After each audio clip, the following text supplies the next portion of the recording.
तो हो सकता है आप संसार में हो, मगर अगर आप भगवान का नाम लेते रहो 24 घंटे तो भगवान के कांटेक्ट में हो सकता है मंदिर में बैठे हो मगर सोच रहे हो घर के बारे में तो संसार के कांटेक्ट में हो। सबका सब पैसे कमा रहे हैं, घर चला रहे हैं, वो सब करना है मगर अल्टीमेटली उसमें ज़्यादा इंटरेस्ट नहीं होना चाहिए और ना ही उसमें टाइम वेस्ट करना चाहिए।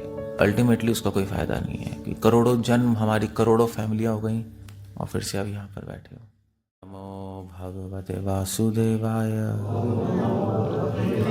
नमो भगवते वासुदेवाय।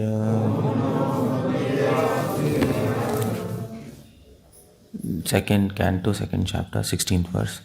श्रील प्रभुपाद लिख रहे हैं कि मन जो है उसका कार्य है, 3 चीज़ें करता है मन। सोचना, फिर अनुभव करना फीलिंग, और फिर विलिंग, फिर कुछ करने की कोशिश करता है ना। तो जब संसार में लीन होता है मन तो उल्टे फुल्टे काम करता है। तो बात कह रहे हैं जैसे न्यूक्लियर बम बनाना, एटम बम बनाना, तो दूसरों को डिस्ट्रॉय करने की सोचेगा, है ना। मगर जब मन आध्यात्मिक होता है तब वह जीवन में पूर्ण आनंद और शाश्वत और नित्यता के लिए अपने घर अर्थात भगवत धाम वापस जाने के लिए काम करता है। मगर जब आध्यात्मिक होते हैं तो हमारा मन फिर भगवान में लगता है और फिर हमारा मन करता है हम अपने भगवान के पास जाए। डिपेंड करता है हमारा मन। तभी कह रहे हैं ना, मन व मनुष्य नाम बंध्यो मोक्ष एवच। मन ही मनुष्य का सबसे बड़ा फ्रेंड है और सबसे बड़ा दुश्मन है। मन ही सब कुछ है। अतएव मन को उत्तम तथा विशुद्ध बुद्धि के द्वारा सुनियोजित किया जाना चाहिए। इसलिए मन को अपने बुद्धि से डायरेक्शन देनी चाहिए। बुद्धि से बोलना चाहिए कि हम संसार के में नहीं जाएंगे, हम भगवान के धाम जाएंगे। बुद्धि से अपने मन को मोड़ सकते हो, है ना वो हमारे ऊपर है। इसलिए भगवान ने बुद्धि दी है कि माइंड को कंट्रोल कर पाए। जानवर के पास बुद्धि नहीं होती तो माइंड को कंट्रोल नहीं कर सकते, क्योंकि माइंड को प्रॉपर डायरेक्शन नहीं दे सकते ना, मन कुछ भी करता रहेगा। हम बुद्धि से तो 4 नियम फॉलो कर रहे हैं समझ के अभी फिलहाल। तो शुरू में हम समझ के करते हैं, फिर धीरे धीरे हमारी हैबिट बन जाती है, फिर हम गलत काम कर ही नहीं सकते क्योंकि हमारी आदत बन गई। उस तरीका यही है, जब बुद्धि से करेंगे तो वैदिक भक्ति होती है, जब आदत बन जाती है तो रागुणा भक्ति है। मनुष्य को इतना तो समझ ही लेना चाहिए कि जीव सदा परिस्थितियों का दास है। प्रत्येक जीव इच्छा, क्रोध, वासना, भ्रम, उन्माद, ईर्ष्या के आदेशों के अनुसार कार्य करता है और ये सब भौतिकता के से प्रभाव हैं। ये प्रभुपाद लिख रहे हैं कि जब माइंड अनकंट्रोल्ड होता है तो मन दास बन जाता है परिस्थितियों का। फिर हम क्रोध, काम, वासना, लोभ इसी में पड़े रहते हैं, यही चलता रहता है। नहीं, अनकंट्रोल्ड माइंड सर्वेंट है माया का। माया उसको अपने चंगुल में ले लेती है। किंतु इन समस्त वेगों के आदेशों का पालन करने हेतु मैं निरंतर दुखी रहता है। ठीक, कैसी हिंदी गंदी सी लिखी है। और तो फिर वेगों का दास बन जाता है। काम, क्रोध, लोभ, मोह का धीरे धीरे हम दास बन जाते हैं। जब वह वास्तव में इसका अनुभव करता है, उचित स्तोत्रों से इसका अन्वेषण करने हेतु अपनी बुद्धि दौड़ाता है। मैं ईजी कर देता हूँ। तो जब वह असली में अनुभव करता है और रिसर्च करता है अपनी बुद्धि से, तो वो भगवान की सेवा में लग सकता है। बुद्धि से हम इंटेलिजेंस नॉलेज ले रहे हैं ना। तो कृष्णा गीता में कह रहे हैं कि ज्ञान क्या है वो, पूतामत भावम आवत, भाव ज्ञान तपसा, कि बहुत सारे पहले ऋषि मुनियों ने नॉलेज लेकर अपने आप को इस मन के चंगुल से निकाल लिया। तब बुद्धि शरीर के उपयुक्त रसों की भौतिकता की दृष्टि से सेवा न करके भौतिकवादी मनोवृत्ति के दुखद भ्रम से मुक्त हो जाती है और इस प्रकार मन विशुद्ध बुद्धि से भगवान की सेवा में लग जाता है। श्री भगवान एवं उनकी सेवा परम धरातल पर होने के कारण अभिन्न है। ये प्रभुपाद पॉइंट ला रहे हैं कि भगवान की सेवा और भगवान अभिन्न है। तो अगर हम भगवान की सेवा में लगे रहेंगे तो हम भगवान से कनेक्टेड हैं, आइडिया ही है। और सिंपल है, भगवान की सेवा में लगेंगे तो मन भगवान के बारे में सोचेगा, भगवान के बारे में अनुभव करेगा और भगवान के बारे में इच्छा करेगा। जिसके जिसके कांटेक्ट में होंगे वही तो करेगा माइंड। तो भक्तिवेदांत ठाकुर एक सिंपल सी चीज़ लिख रहे हैं, कृष्णा कॉन्शियसनेस बहुत सिंपल है, भगवान के कांटेक्ट में रहना।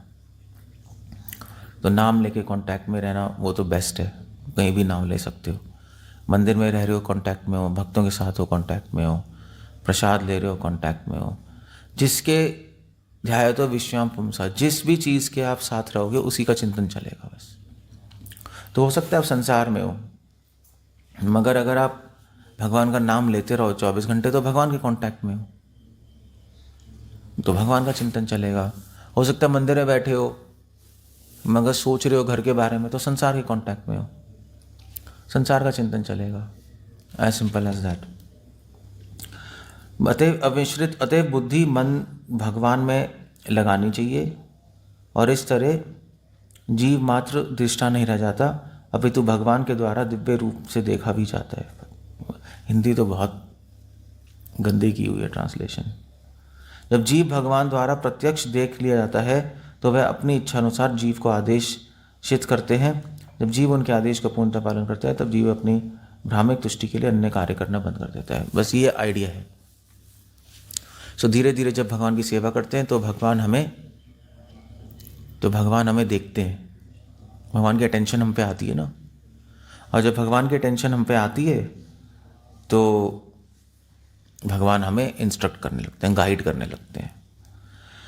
कैसे गाइड करते हैं? हमें प्रेरणा देकर अंदर से कि ऐसे कर लो, ऐसे कर लो, ऐसे कर लो। इसी को कहते हैं लब्धोप शांति, और उसको शांति अनुभव हो जाती है। That's how it goes. So इस तरह से श्रील प्रभुपाद ने सिंपल फॉर्मूला बताया है कि आराम से हम लोग, कृष्णा कॉन्शियस ज़्यादा मुश्किल नहीं है, हमेशा भगवान के कांटेक्ट में रहो भगवान के नाम से और सेवा करते रहो। तो धीरे धीरे मन वही सोचने लगेगा भगवान के बारे में। या सोचना चाहिए, ट्रेनिंग देनी चाहिए कि फिर भी भागेगा, फिर भी लाना पड़ेगा, बट आसान हो जाएगा। जैसे एक माता जी ने पूछा था प्रभुपाद से कि प्रभुपाद हमारा मन नहीं लगता।